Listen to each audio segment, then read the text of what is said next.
ஓம் சாந்தி. B K. Surajbhai அவர்களின் தாரணை வகுப்பு. பிப்ரவரி 20, 2024. பாபா நம் அனைவருக்கும் ஓர் மிக உயர்ந்த காரியத்தை வழங்கியிருக்கின்றார். நாம் தந்தையை வெளிப்படுத்த வேண்டும். ஒவ்வொரு இதயத்திலும் தந்தையின் கொடியை பறக்கச் செய்ய வேண்டும். ஒவ்வொருவரையும் பாபாவோடு இணைத்து விட வேண்டும். அதன் மூலம் ஒவ்வொரு ஆத்மாவும் இதயபூர்வமாக அவர் என்னுடையவர் என்று கூற வேண்டும். இதற்காக முழுமையான யோகத்தில் நிலைத்திருக்கக்கூடிய மனநிலை, முழுமையான தூய்மை தன்மை, மேலும் அனைத்து குணங்களாலும் நிறைந்த தன்மை தேவைப்படுகிறது. இவை அனைத்திற்கும் நமது மன ஒருமுகப்பாடு மிக அவசியமானதாகும்.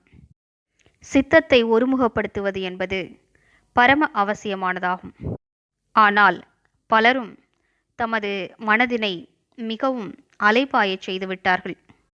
முழு நாளும் என்ன பார்க்கிறார்கள், என்ன சிந்தனைகள் செய்கிறார்கள், பிறர் பற்றி புகார் கூறுகிறார்கள், பிறர் மீது பகைமை உணர்வோடு இருக்கிறார்கள், பிறரை பழிவாங்க விரும்புகிறார்கள், தூய்மையற்ற பார்வை கொண்டிருக்கிறார்கள். இவை அனைத்தின் காரணத்தினாலும் மனம் அலைபாய்கிறது. இவை அனைத்தையும் ஒன்றிணைத்துதான் தேக அபிமானம் என்று கூறப்படுகிறது. எப்போது மனம் மிகவும் அலைபாய்கிறதோ அப்போது ஈஸ்வரிய சுகம் கிடைக்கப் பெறுவதில்லை. காரியங்களிலும் தோல்வி கிடைக்கிறது. மனித வாழ்வில் சில நேரங்களில் தடைகள், பிரச்சனைகள் வந்துவிடுகின்றன. அவை மனதை ஒருமுகப்பட விடுவதில்லை. அவ்வாறு பலருக்கும் நடக்கிறது. நன்றாக முயற்சி செய்து கொண்டிருப்பார்கள். திடீரென குழந்தைகள் மூலமாக ஏதோ பிரச்சனைகள் ஏற்படும், அல்லது வேறு ஏதோ விஷயம் ஏற்படும். அவர்களது முயற்சியை சரியாக தொடர முடிவதில்லை. ஆனால் நாமோ பிரச்சனைகள் வரும்போது ஸ்திரமாக இருப்பதற்கு கற்றுக்கொள்ள வேண்டும். அதற்கு 4 தூண்கள் இருக்கின்றன.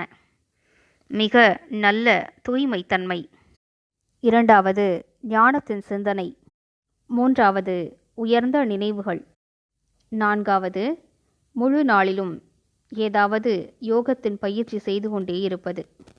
இவற்றை நாம் முழு நாளும் செய்து கொண்டிருப்போமானால் நமது சித்தம் அமைதியாக இருக்கும். மேலும் நாம் மனதினை ஒருமுகப்படுத்த முடியும். நாம் நம் மனதினை மிகவும் லேசாகவும் வைத்து கொள்ள வேண்டும். வாழ்க்கையில் பல விஷயங்கள் வருகின்றன, மேலும் சென்றும் விடுகின்றன. ஆனால் நாம் எந்த விஷயத்தையும் பிடித்து வைத்து கொள்ளக்கூடாது. சின்ன சின்ன விஷயங்களை எல்லாம் பிடித்து கொள்வோமானால் வீணான விஷயங்களின் மிகப்பெரிய களஞ்சியமே நம்மிடம் இருக்கும். இவற்றின் மூலம் மூளைக்கு எதிர்மறையான அதிர்வலைகள் போய் சேரும். எனவே மனதினை ஒருமுகப்படுத்துவதற்கான நல்ல பயிற்சிகளை மேற்கொள்வோம். நமது 5 சொரூபங்களை பயிற்சி செய்வோம். தந்தையின் சொரூபத்தில் மீது மனதினை நிலைக்கச் செய்வோம். இந்த பயிற்சிகள் நமது மன ஒருமுகப்பாட்டினை அதிகரிக்கும். எவ்வாறு பயிற்சி செய்ய வேண்டும்? நான் ஆத்மா ஆவேன். புருவ மத்தியின் குடிலில் வீற்றிருக்கிறேன். நான் மிகுந்த சூக்ஷ்மமான புள்ளியாவேன். என்னிலிருந்து நாலாபுறங்களிலும் அதிர்வலைகள் பரவுகின்றன. இவ்வாறு நன்றாக காட்சிப்படுத்தி பார்ப்போம். 10 நொடிகளிலிருந்து துவங்குவோம்.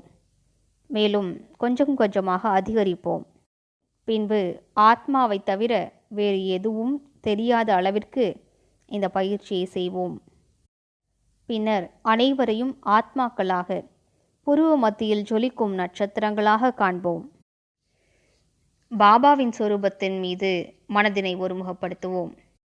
பரந்தாமத்தில் வெறும் பாபா மட்டுமே தென்பட வேண்டும். மேலே பார்ப்பது கஷ்டமாக இருக்கிறது என்றால் நம் கண்ணின் முன்னிலையில் பாபா இருப்பதாக காண்போம். அவரிடமிருந்து அளவற்ற கிரணங்கள் நாலாபுறங்களிலும் பரவுகின்றன. பிறகு நமது மற்ற சொரூபங்களையும் நினைவு செய்வோம். ஆதி சொரூபம், பூஜைக்குரிய சொரூபம், பிராமண சொரூபம், ஃபரிஷ்தா சொரூபம். இப்படிப்பட்ட பயிற்சிகளை செய்ய செய்ய நமது மன ஒருமுகப்பாடு மிகவும் அதிகரித்துவிடும். மேலும் இது நமது முயற்சியின் வாழ்க்கையில் மிகுந்த உதவி புரியும். ஓம் சாந்தி.